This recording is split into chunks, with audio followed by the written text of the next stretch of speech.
na liro na binduki bazana est-ce que tu regagner bitumbo? Maman Paulette Kimundu, nous sommes nationalistes. Joseph Kabila qui s'est battu bec et ongle pour que zongi sa paye na dimension to komina ngolelo.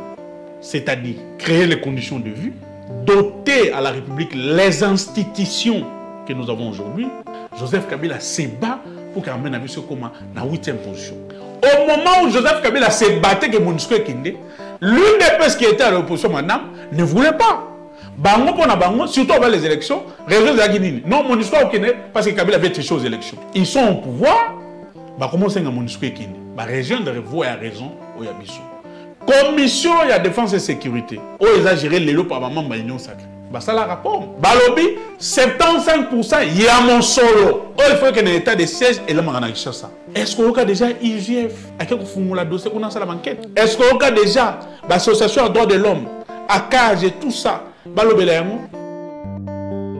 mais ils ont ça la mission passe dans le régime à les aligner. On nomme des gens qui ont échoué. Si Vidi Etimang a été incapable de gérer l'équipe nette DSMP, Vidi Etimang, comment voulez-vous faire un conseil stratégique au plus haut sommet de l'État? S'il est incapable de gérer ma propre entreprise, na DSMP Abunda. Ah aussi, tu auras Abunda pour la présidence, avec certains cadres et membres du cabinet chef de l'État. Comment vous pouvez confier la responsabilité ou les responsabilités à de telles personnes? Il y a un lobby, critères et objectifs, ils ont mis de côté, na frigo. Et là, Didier Mounimbo, na Lubaramou, na Tchakamena, mon côté. C'est les plus incompétents des ministres. Dans le gouvernement, Didier Mounimbo, un incompétent. Tony Mwamba, incompétent. Ministre des Sports, c'est un incompétent. Ministre intérieur, comment il s'appelle? Acelo, incompétent. Baza Mwamingi. Mais au Pénin, Baza plus médiocre, plus incompétent. Le secteur hydrocarbures, c'est un secteur clé dans la vie d'une nation. Ceux qui vont nommer un spécialiste dans le domaine, vous devez nommer quelqu'un qui est apte, compétent, et à faire face dans le domaine, mais aussi à vous donner des résultats escomptés. Bon, il y a qui compétente, apte, Azali compétente. Mais à résoudre quand même, moi. Azali compétente, Azali peut qualifier. Pambate, surtout que Didier Moudimba Zosa, n'importe où ça, aussi ces missions, tu as réponse. Comment vous pouvez vendre tous les 25 blocs pétroliers aux enchères? Les acheter aux enchères? Mais oui, ils vendent aux enchères. Ça va être normal, dossier, tout ça. Comment vous pouvez vendre 25 blocs pétroliers? Pourquoi? Maman Paulette Kimundu, est-ce que le barrage à Zongo 2 et si là, Joseph Kabila a inauguré Zongo 2 Awa construit et si là tout est fini et le retire la caca transport et énergie batia ba pylône no mona kawana et le Zongo pour venir alimenter Kinshasa.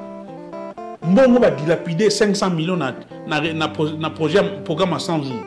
18 millions sur 13 millions na programme ya Chilejin. Ba mbongo et yiba miawa. Na ministère de la santé à gauche et à droite. Tout ce qu'on est en train de dilapider là, si on avait concentré les énergies, on a orienté les dossiers. Est-ce que les lots de la ville à Kinshasa na vision de Joseph Kabila de l'estage de la source?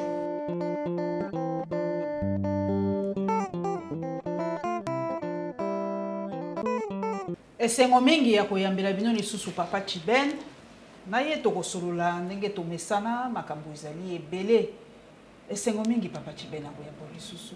Matoni mingi maman Paulette, c'est toujours un plaisir. Boni papa Kitenge, boni papa Jimmy na biso aza ndenge nini santé ndenge nini moral ndenge nini ali jugement ya moko nini? Le moral est au zénith. Malgré qu'il était malade. Il a été torturé pendant 2 jours à l'année. La blessure, la cicatrice, monsieur Zananzoto.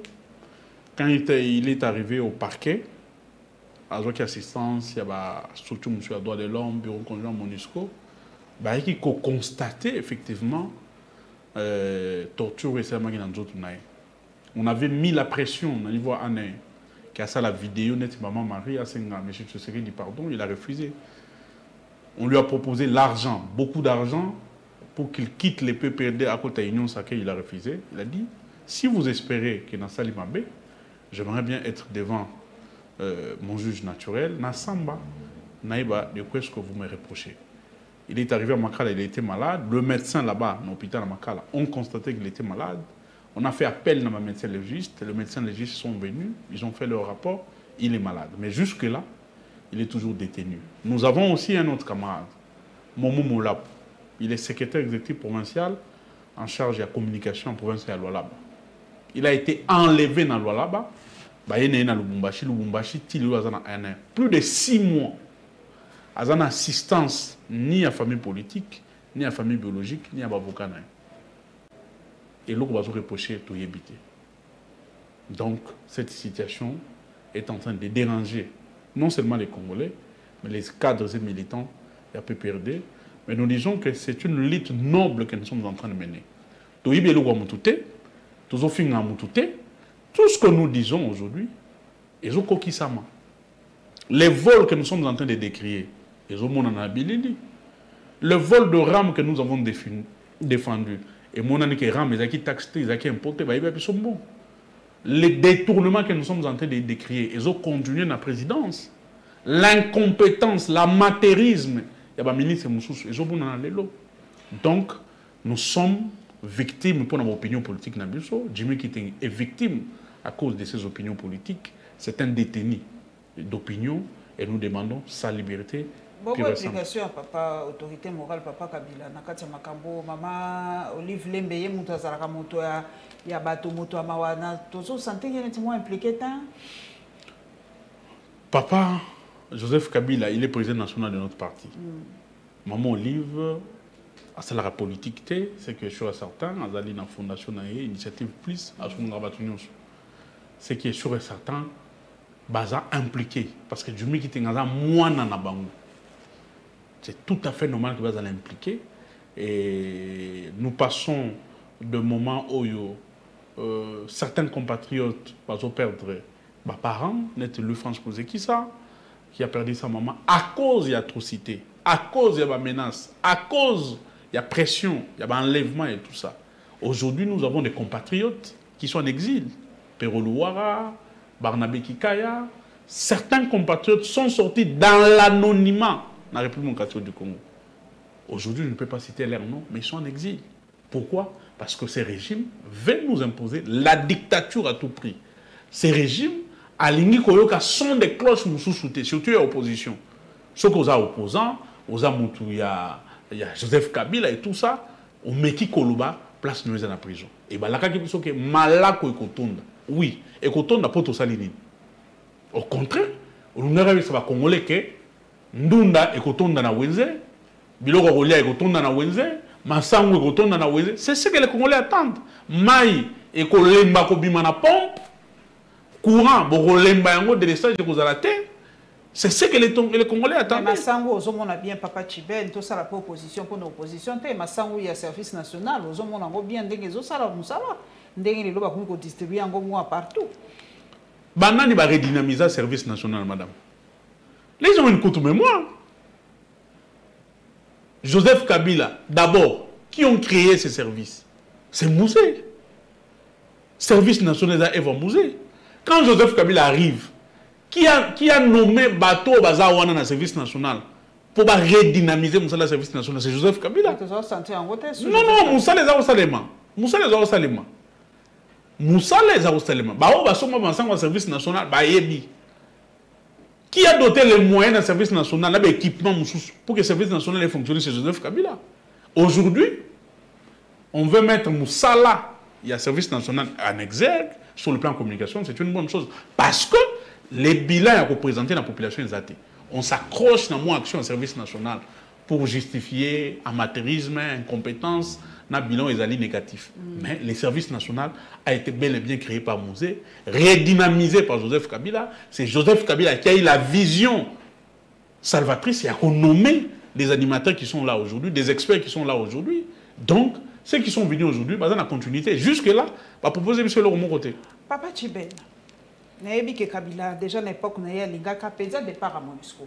Telemelaka likambo wana même na Assemblée nationale ya na na Nations Unies a telemelaka makambo départ ya MONUSCO et tout ça. Lelo toyoki maloba ya Papa Guterres alobika makambo yo ya bango porte-parole alobaki ya M23 za na minduki mo na niveau saranati. Et pour en tout cas, on va comprendre que le message est bon, il y a Sima, il y a Wana Tengi, il y a Papa Chiben. Tu négocier dans M23. Tu négocier. Pour aller au Nabindou qui va dans l'Ouest, que tu vas gagner Bitumbo. Maman Paulette Kimound, votre question est très pertinente. Nous sommes nationalistes. Joseph Kabila est arrivé au pouvoir. Ces pays, pour certains, ne valaient plus la peine de dans mon pays. Parce que ils ont rempli sous les conditions sous-soutées. Dans mon pays. Joseph Kabila s'est battu bec et ongle pour que zongi sa pays dans la dimension de l'eau. C'est-à-dire créer les conditions de vie, c'est-à-dire doter à la République les institutions que nous avons aujourd'hui. C'est au prix des sacrifices énormes que tous les institutions dans l'eau.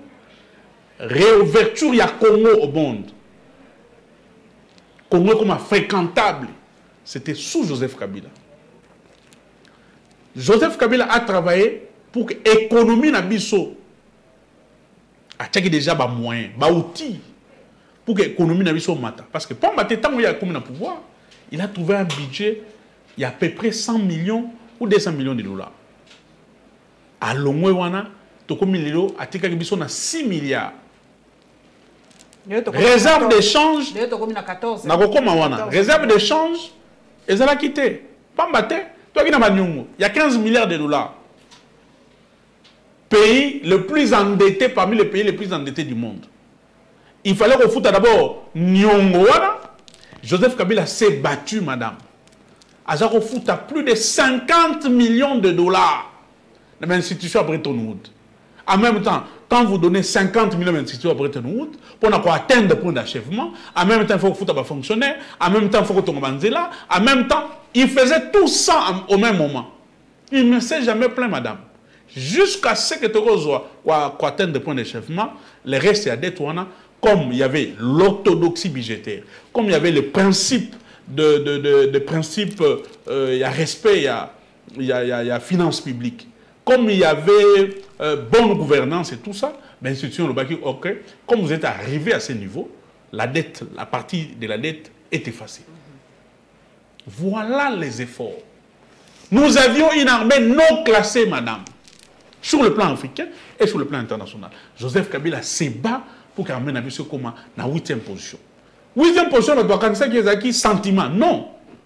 On classe les armées comment? Dans le nombre, il y a Batou. Au Bazanango, nombre de troupes. On classe l'armée comment? Na ndenge ya ba formation au Bazosala. Ba classe armée na Bibundeli, Bazali nango.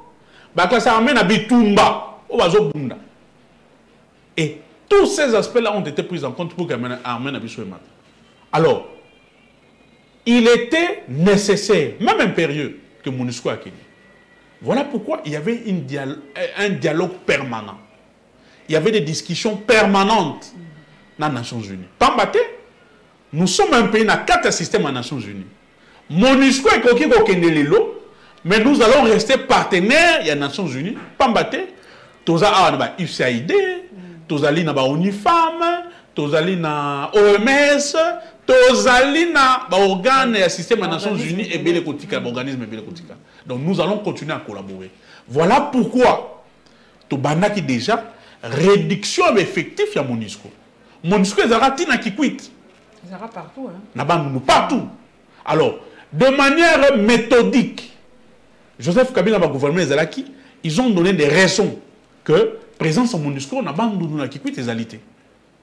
Et réduction effective et continue au Salem. Jusqu'à ce qu'on avait demandé que MONUSCO est Kende. On peut sa raison de l'élection, renouveler le mandat MONUSCO dans une année. L'élection 2006, hein? L'élection à 2018. On renouveler il y a une année. Au moment où Joseph Kabila s'est battu que MONUSCO est Kende, l'une des personnes qui était à l'opposition, madame, ne voulait pas. Bango pour Bango, surtout avant les élections, réseau de la Guinée. Non, MONUSCO au Kende parce que Kabila avait triché aux élections. MONUSCO au Kende parce que Kabila avait s'éternisé au pouvoir. Et bon discours, pression MONUSCO parce que Kabila veut voler systématiquement les minéraux en Bokao, à Rwanda, en Ouganda. Aujourd'hui, ils sont au pouvoir. Ils ne savent pas établir un dialogue avec les Nations Unies pour que retrait définitif à MONUSCO et Salima. Ils sont au pouvoir, bah comment c'est que MONUSCO est kini, bah région de revoir à raison au Yabiso. Mais ce qui est étonnant, bah zali na pédagogie. Bah zo salamon na balabala. On voit un président de l'Assemblée nationale là qui est dans Bokanae, azo bela na balabala. Vous êtes quand même responsable d'une grande institution. Vous avez des moyens politiques et diplomatiques. Il y a ça la procédure pour que dans la paix, dans la tranquillité, retrait définitif à MONUSCO et Salima. Mais mon conseiller kuna na 77e. La procédure a été biaisée à ce niveau. Mais mon conseiller kuna et quoi impacter tes présence na ina discours à Koloba kuna pour le départ à MONUSCO en gros. Et quoi qui peut impacter, mais l'Assemblée nationale, il y a l'Assemblée générale des Nations Unies, et ça n'était ecclésia. Chaque président a lobby speech naïe, et s'il y a lobby speech naïe, il y a un moment, beaucoup de présidents ont beaucoup de choses qui sont ratés. Parce que les instances, il y a des décisions. Les alliés, et si le chef de l'État, la situation mais aussi situation de la politique générale sur le plan international. Mais à l'instant, il y a décision de temps, vous avez speech que vous reçoit ipso facto, juste après, pour bâtir en pratique. La dynamique est allée en interne. Mais le secrétaire général des Nations Unies a lobby que il y a M23 et Makassiming. Et que MONUSCO a M23. Il n'a pas tort, madame. Oh. MONUSCO a la place à FRDC. Là déjà il y a une différence. Oui, mais à Koki Kosunga bino, ceux qui sont faibles, apport naïe, ils sont insignifiants. Apport naïe, ils sont engloutis par rapport il y a faiblesse, il y a léthargie armée. C'est ce que nous vivons aujourd'hui. Nations Unies, MONUSCO et Koki qui ont remplacé le gouvernement Nabisote et Koki qui ont remplacé l'armée Nabisote. Voilà pourquoi Joseph Kabila avait travaillé pour la redynamisation, restructuration armée. Il y a un service à sécurité. Les armée Nabisote, mais il y a beaucoup de problèmes. Commission il y a défense et sécurité. Oh, ils ont géré les lots par maman Union sacrée. Bah, ça la rapport, maman Paulette. Balobi, 75% il y a mon solo. Oh, il faut qu'il y ait un état de siège et là, on a ça. Est-ce qu'on a déjà IGF? À quel moment la dossier qu'on a la enquête? Est-ce qu'on a déjà l'association à droits de l'homme, à CAGE et tout ça? Balobi, bon, ce qui est armé Zali, bien financé. Ce qui, les décisions ici au niveau du gouvernement, la politique, parce que les militaires sont là, ce sont les techniciens. Mais les options politiques et diplomatiques, et vous avez un gouvernement, un chef de l'État. Si c'est à ce niveau-là, il y a des tâtonnements. Si c'est à ce niveau-là, il y a toute une succession de mauvaises décisions sur le plan politique et diplomatique, ça va fragiliser l'armée. Par exemple,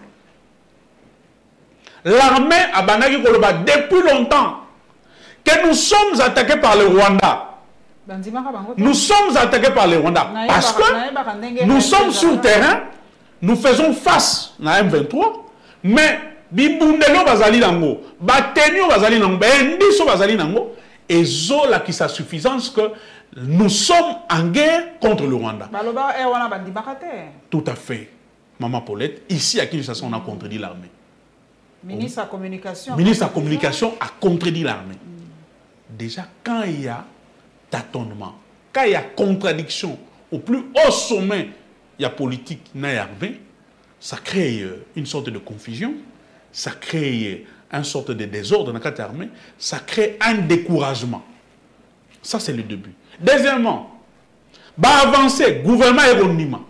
Bien après, évidemment que nous sommes attaqués par le M23 soutenu par le Rwanda. Mais ça, la discussion va et vient.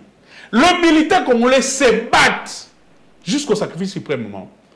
Bakangi va capturer des soldats rwandais vivants. Bazu du Bundeli, il y a armée rwandaise.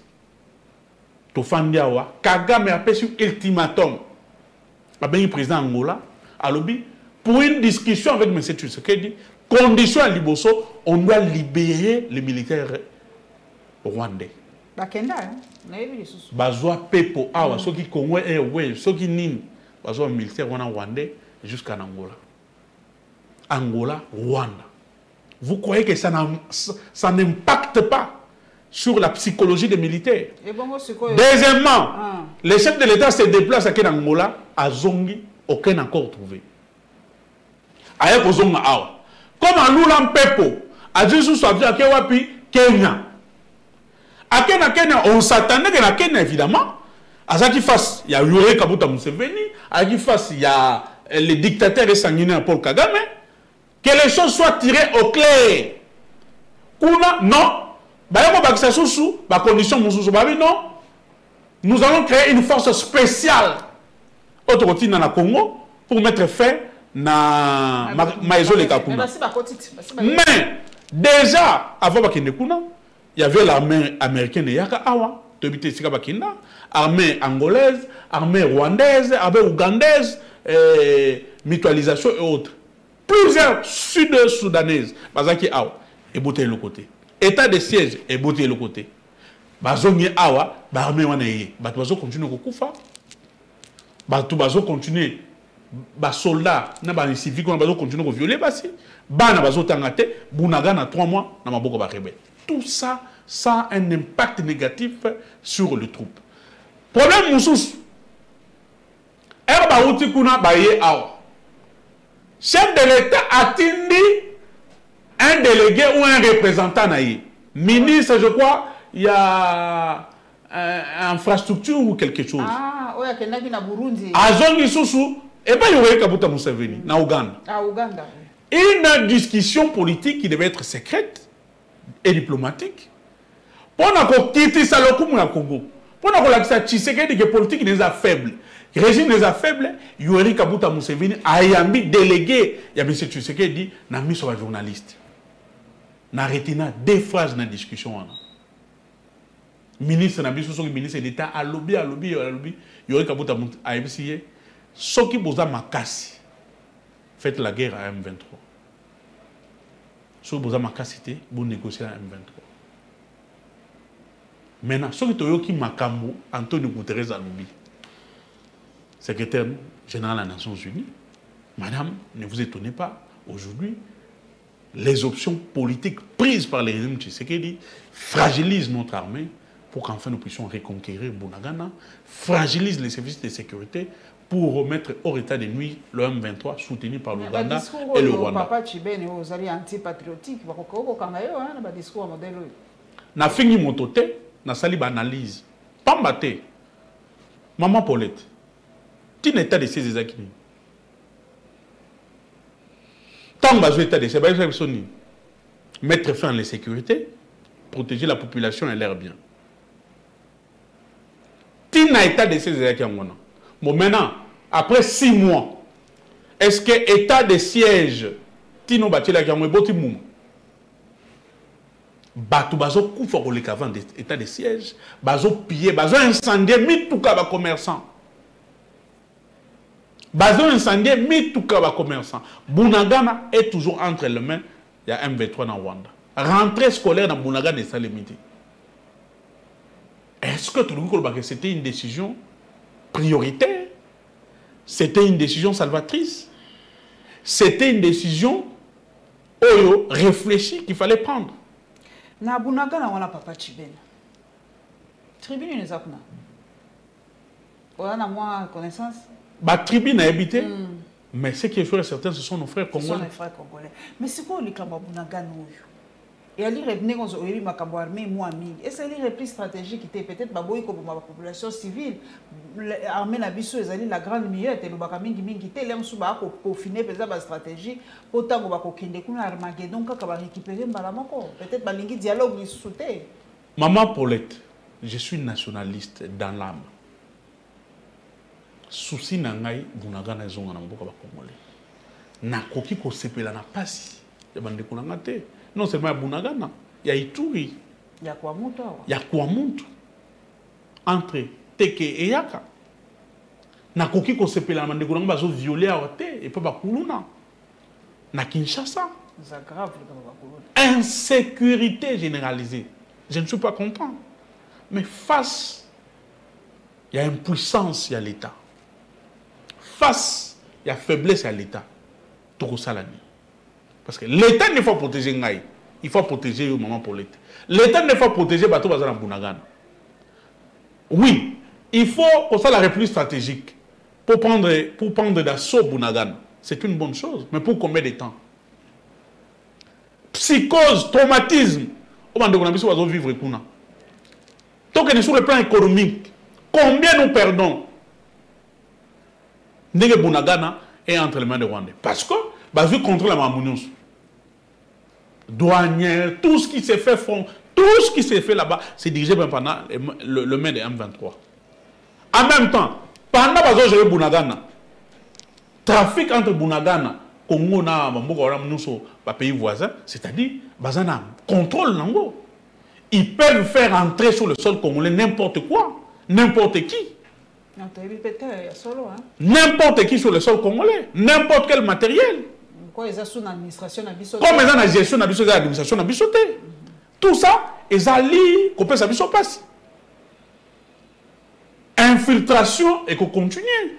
On peut nous amener des mercenaires. On peut faire traverser les armes et beaucoup de choses. Parce que c'est les armes à Bango. Est-ce que Vital Kamer a Kota Non, non, non. J'aurais appris à comment il apporte à Kota Kité. Mais sur la Kota Kité, on allait avoir des images. On allait avoir des images. Et ça nous fait très mal, madame. Ça nous fait très mal. Toyambaki, délégation à Simé. Simé, Simé, organisation de la confession religieuse, dirigée par le grand pasteur de l'Okamba. Ils sont venus nous voir pour des problèmes, il y a insécurité à l'Est. On leur a dit que ce qui se passe à l'Est est la suite des mauvaises décisions du gouvernement et de ces régimes. Ils doivent s'assumer.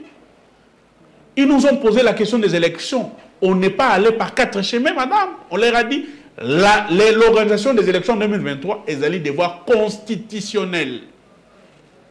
Nous sommes prêts à aller aux élections, mais pas avec la CENI de Denis Kadima.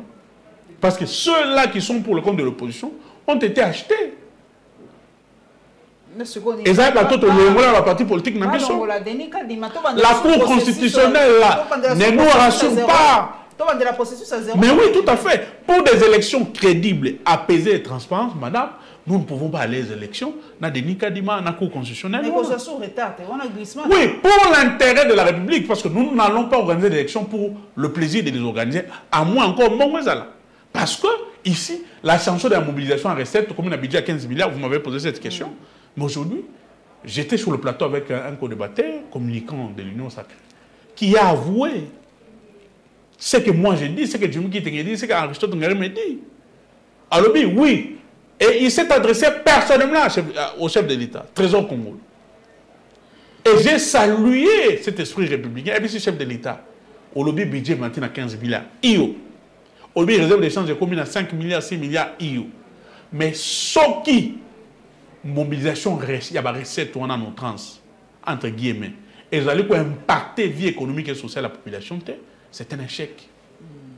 Et nous pouvons confirmer que, Batouana Lelo, Bazali, comme Mabiso, dans le système, il y a un nager, il y a planche à billets.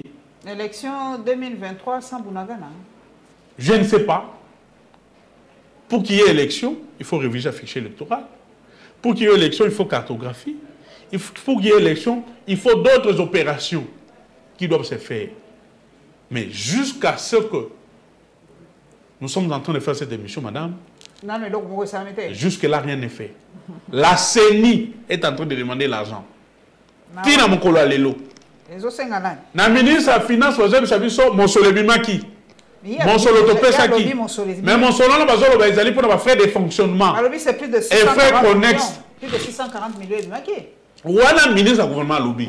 Mais c'est le contraire. Mon solo, c'est pour des frais connexes, frais de fonctionnement et autres, achat de véhicules. Mais mon solo, il fallait bima pour na qu'on ça l'opération électorale jusqu'à l'ébimité. Voilà pourquoi le président de l'Assemblée, il y a Seni, a communiqué comme ça là point de presse pour exhiber Batou, on a ça ici logo, il y a Sika, il y a Seni. Est-ce que c'est important pour ça? Bango Kassibilo que ça important en moi. Bon Patrick Mouyaya a bien ici à ça ici la conférence de presse on a changé le logo à RTNC. Mais Nzamba la raté. Tobi Sakibino que il est en train de nager dans le populisme. Batou Ndima Kete. Chef de l'État qui m'attend ya père son âme Mouta Kwedi. Au moni ndenge Batou ya RTNC ba collègue non journaliste na ba employé na cadre RTNC. Ba yoksi Mouyaya son pour nani lokuta. Prise en charge. Il y a des gens qui ont des mabe. Salaire des mabe. Nyonso des mabe. Les matériels que tu vas voir, la restitution de matériel RTNC. Et il y a un poto. Toti ko mona monte. Toti ka ko mona monte. Tout le monde a bilili na poto. Ba to RTNC bazo sala kuna ba restitution matériel et yate. Oh, bon to mona na bilili yakini. Et yate, et soit kana bilili. Ba changer logo, mais ti lelo image ya nini, il y a échographie. C'est ça l'union sacrée. Ils sont toujours dans le loisir. Ils sont toujours dans la distraction. La question où ils allaient à Motouya, où ils ont touché via la population, ça pour nater. Comme on sait le logo, non. Ça c'est important. Papa Tchiben, moi, en comparaison, que le président Kabila, ça a 18 ans au pouvoir. Scandale, à l'époque, il y a Kabila Zara, il y a. Il y a Papa Bouchab, il y a un scandale à l'époque. Est-ce que na Kabila Zaki na beaucoup dit? Est-ce que le scandale a rétro-commission pour filmer Bima? Non. D'ailleurs, scandale, on a lobby à ancien secrétaire général de Evariste Bouchab. Tout le monde a un scandale parce que jusque-là, il n'y avait pas de preuves. Il n'y a pas de preuves, c'était des choses. Il y a 32 millions. Ndenge bazako loba et tout ça et tika la penekaka ndenge les solo. Mais c'est que nous vivons sous ce régime, madame, nous avons de preuves.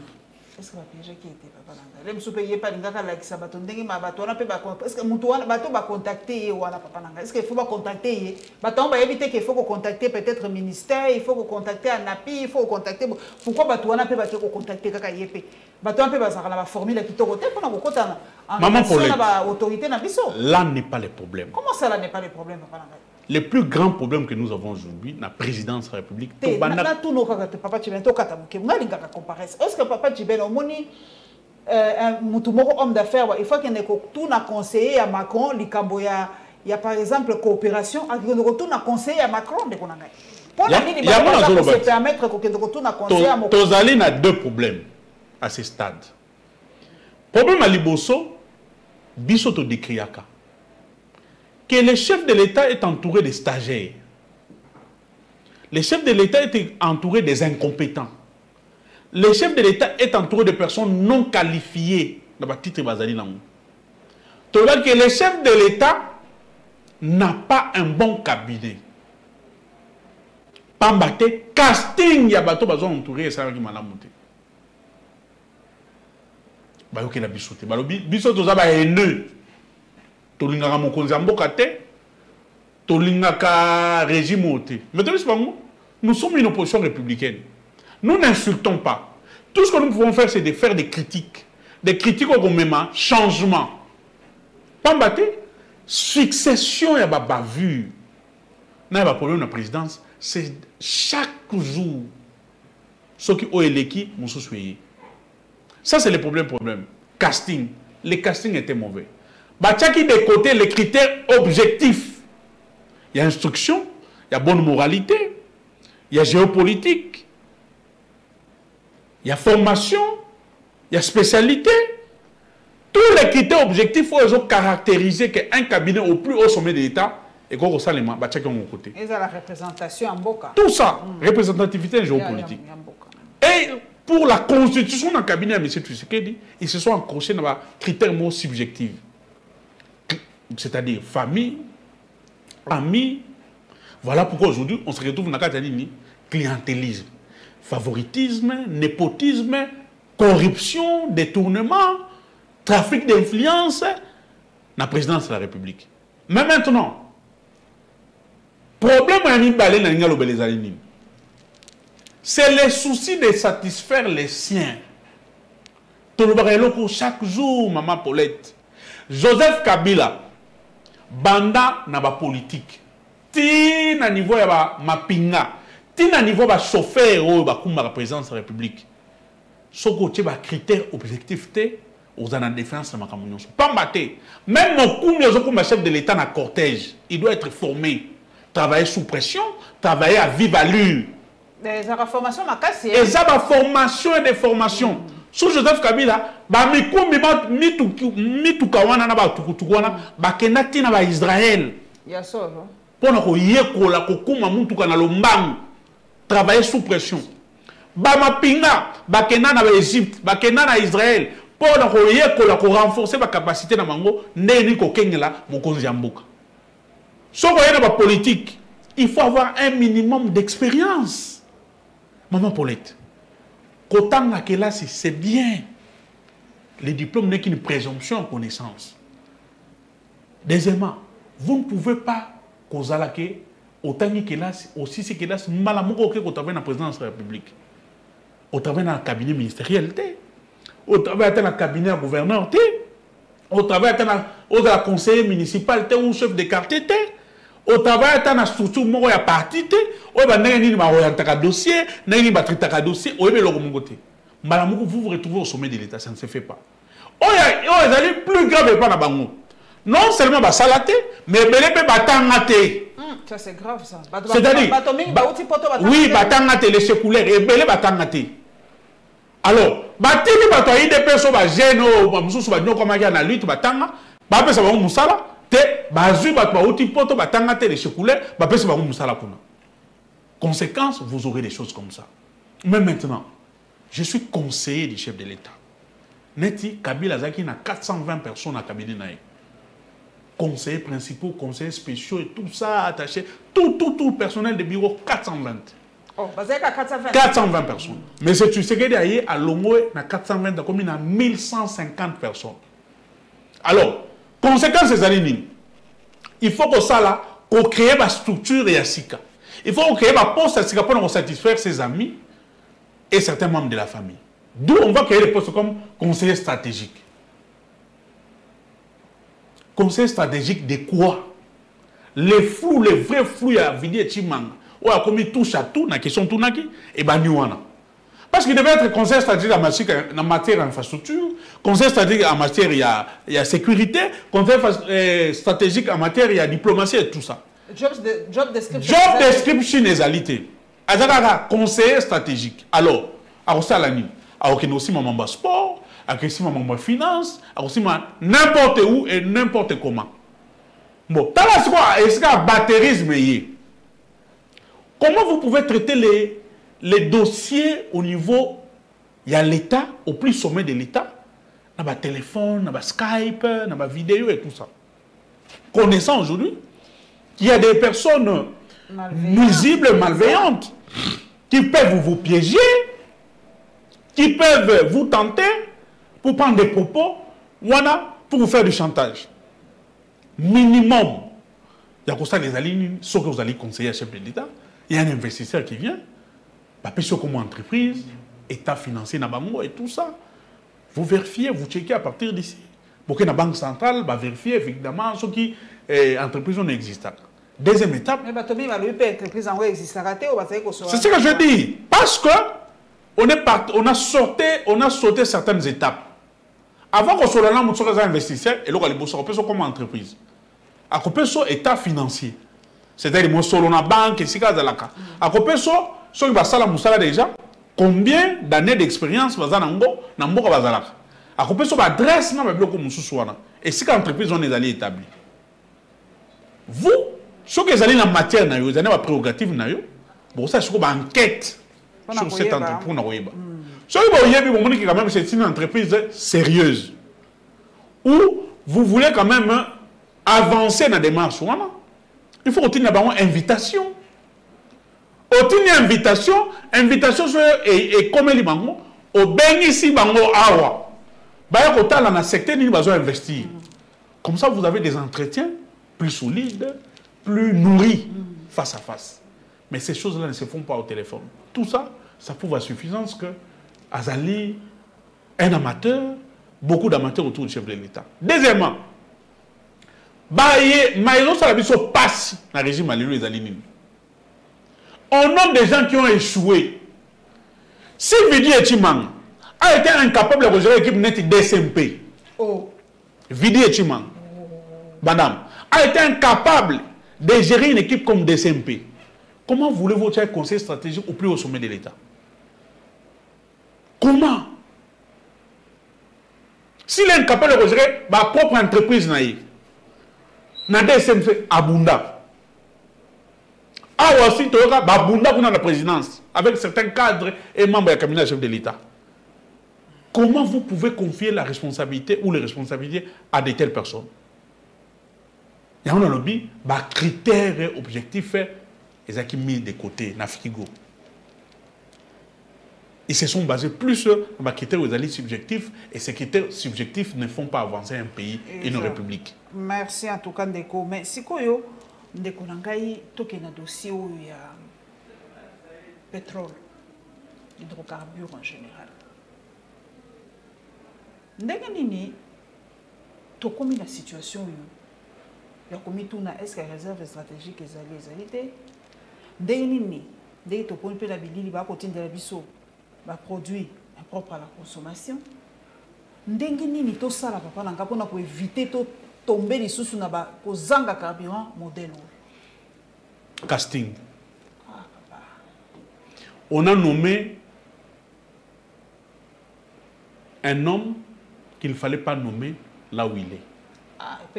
Mondial, papa Nangai. Et là, Liboso, Didier Mounimbu, na mon côté, c'est le plus incompétent des ministres dans le gouvernement à Samalou. Didier Mounimbu, un incompétent. Tony Mwamba, incompétent. Ministre des Sports, c'est un incompétent. Ministre intérieur, comment il s'appelle? Acelo, incompétent. Baza moins mingi. Mais Baza plus médiocre, plus incompétent. Pourquoi? Tant que le ministre des hydrocarbures à l'Obiboui, Nazo Sengana ça la stage il y a 14 jours pour na yekola. Bon, mabe, Yoka maman Paulette. Nazo ça la stage il y a 14 jours pour na yekola. Boni na koki okamba ministère. Parce que je ne suis pas du domaine, je n'ai pas des notions élémentaires. C'est déjà grave. Le secteur hydrocarbures, c'est un secteur clé dans la vie d'une nation. Ceux qui vont nommer un spécialiste dans le domaine, vous devez nommer quelqu'un qui est apte, compétent, et à faire face dans le domaine, mais aussi à vous donner des résultats escomptés. Bon, il y a qui compétent et apte. Azali compétent. Mais à résoudre quand même, moi... Azali compétent, Azali peut qualifier. Pambate. Surtout que Didier Moudimba Zosala n'a pas tout ça ni Zosala. Tu aussi ces missions tu dois réponse. Et là on a bosso. Et là on a mis balé. Joseph Kabila a tiki Mboka Oyo sur le chemin il y a diversification économique. Pambate. Ba recherche c'est ça les maquis. Expert il y a pas gouvernement Joseph Kabila basala qui musala. Ba lobby compte tenu de la potentialité, il y a ressources, ressources en Mboka Nabiso, nous ne pouvons pas rester toujours figés dans la minerai. Nous devons maintenant créer des conditions pour attirer les investisseurs, pour investir dans le secteur moussous, qui peuvent permettre de booster l'économie Nabiso. Et il a créé non seulement les conditions, mais les moyens sur le plan juridique pour assainir le secteur et l'investissement dans le climat d'affaires.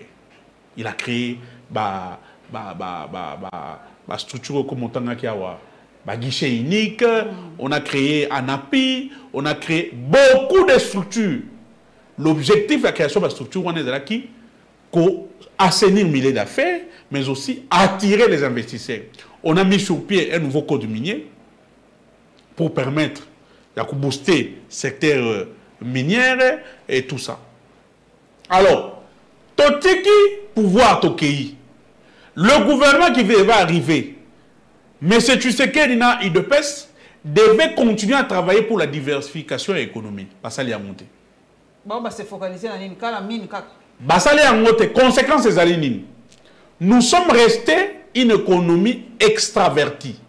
Une économie qui dépend. C'est ce que je dis. Depuis l'indépendance. Je ne l'ai pas dit. Je l'ai dit, je l'ai dit à l'entrée. Que nous étions une économie extravertie. Mais le plus grand travail qui était fait, il fallait créer des conditions pour aller vers une économie diversifiée. Nous étions allés à 2 pas. Il y a comme une économie diversifiée avec Joseph Kabila. Maintenant, ceux qui sont venus après nous n'ont pas suivi ces chemins-là. Conséquence des alénines. Nous sommes aujourd'hui une économie très faible. Au-delà d'être une économie extravertie, mais une économie très faible à niveau régional, mais aussi à niveau sous-régional. Alors, à une économie faible, à une économie extravertie, vous devez vous attendre, quand il y a des chocs exogènes, il y a l'économie internationale, impacter directement l'économie nationale. Alors, quand vous gérez, vous devez savoir anticiper. Parce que gérer, c'est prévoir. Prévoir égale programmation. Programmation égale anticipation. Et ça limite. Pambaté, le secteur pétrolier, tout le pétrolier, tant que vous gérez, vous pouvez faire un ministre sectoriel à l'hydrocarbure. Chaque semaine, chaque mois, les statistiques n'ont pas donné réel par rapport à la réserve. Sous Kabila, nous avions des réserves il y a 3 mois, il y a carburant. Jusqu'à un moment, il y a 2 mois, il y a carburant. C'est-à-dire carburant qui a été pendant 3 mois. Toujours utilisé par réserve. Alors, tant que crise, il y a Russie dans l'Ukraine. Nous avions un gouvernement en place. Il fallait pas que qu'ils ont impacté l'économie nabiso parce que nous sommes une économie extravertie. Quelles sont les décisions prises dans ce secteur-là par Didier Moudimbo et le gouvernement? Zéro. Alors, Bazeli que tu consommer le peu de réserves qu'il y avait, tu consommer le peu de réserves qu'il y avait, tu commets jusque dans la réserve il y a 1 semaine. Oh. Oui. Tu commets dans la réserve il y a 1 semaine, alors le gouvernement comme Bunda, n'engeni to koki ko ravitailler mboka na carburant.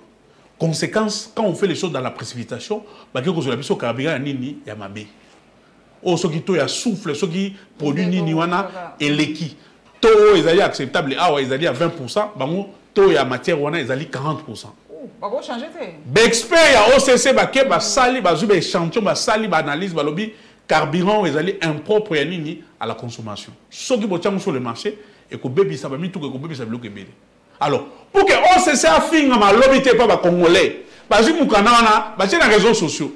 Parce qu'avec le gouvernement et l'Union sacrée, ils sont prêts à vous sacrifier. Parce que carburant, nous avons un mabé. Alors, OCC s'est dédouané. Tango, bisous de Zoom Kana Totani, au expert OCC Balobi, Moudi Mbalamuki. Oh non, Ezali Mabende, il faut un correctif. Madame, Ezali français. Correctif égale corriger. Tant que vous corrigez, c'est que vous avez des défauts. Est-ce que les défauts sont nuisibles? Non, cité. Non, il faut des correctifs. Correctifs, on a expert, ça prendra du temps. Ah, ça prendra du temps. Ça prendra du temps. Il faut encore acheter des matières pour purifier le carburant. Ils ont un état normal pour consommer. Tout ça, c'est de l'impréparation, c'est de l'amateurisme. Maintenant, alors, comme ils sont dans les besoins, nous sommes dans les besoins, hors de pas pétrolier, tellement demande des alliés belés, comme on a stock à 1 semaine, allez, il faut une station à 7 h, 8 h, bakangi. Ok, dans la station, il faut avoir 20 litres. Pas plus. Alors, tout ce qu'on commence à la nini, tout le monde dans la station. Nous avons allé 2 jours dans la station, nous avons 2h30. Sur 3h30, nous avons moulungu. To lali wana ti 8h juste. Na 8h juste wana madame. Carburant ba fungolité. Ba ndiko teka bo. Comme ngala zaki 50e na mulongo. Ba teka so 30 personnes ba tususu milongo zaki belé ba kati. De 3h na komi 8h na yo za carburant na 17h 20 litres. 20 litres on a madame na otambola nango ndenge nini. Bon, nganaza na mutu ko kutu munene makasité.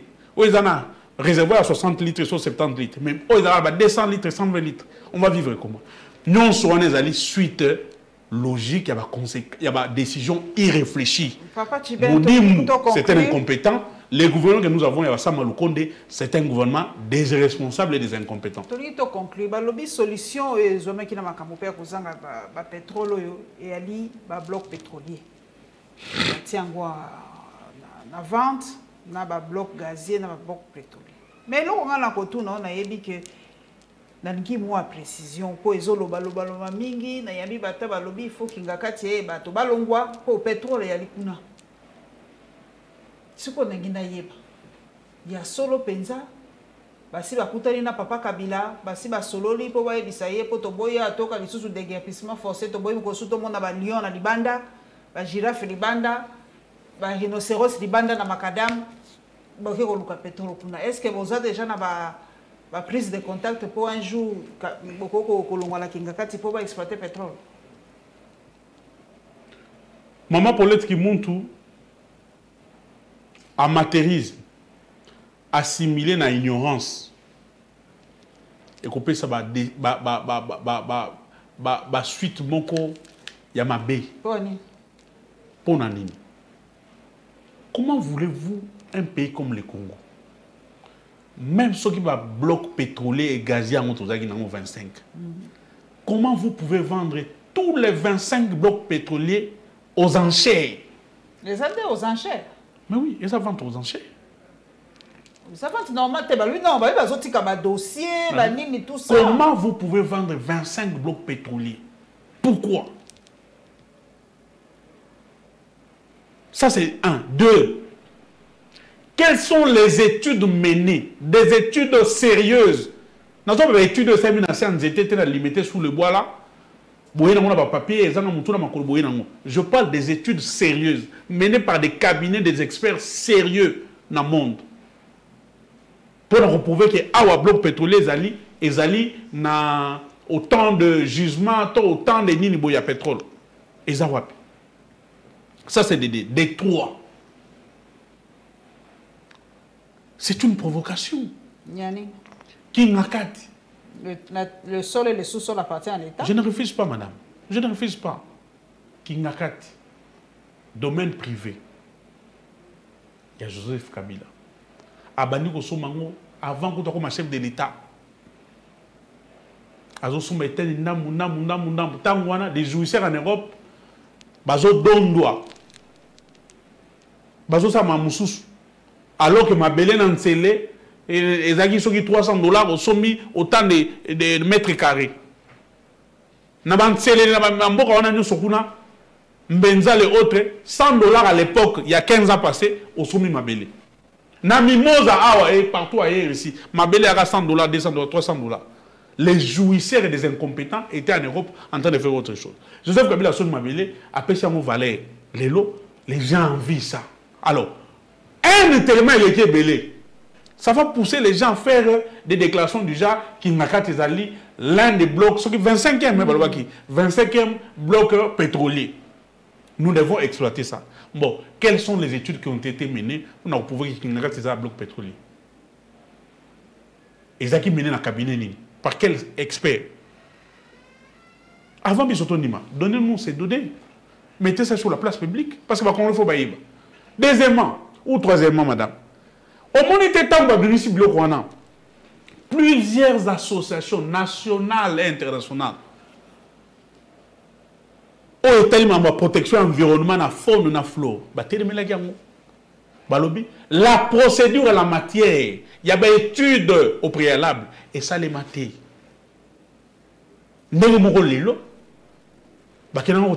Premier père, il y a pont en eau profonde, il y a banana. Les experts sont en train de contredire le gouvernement sur la protection de l'environnement. Babi, quand on a port à non profond de Sikawana, ça va impacter négativement sur la faune et la flore.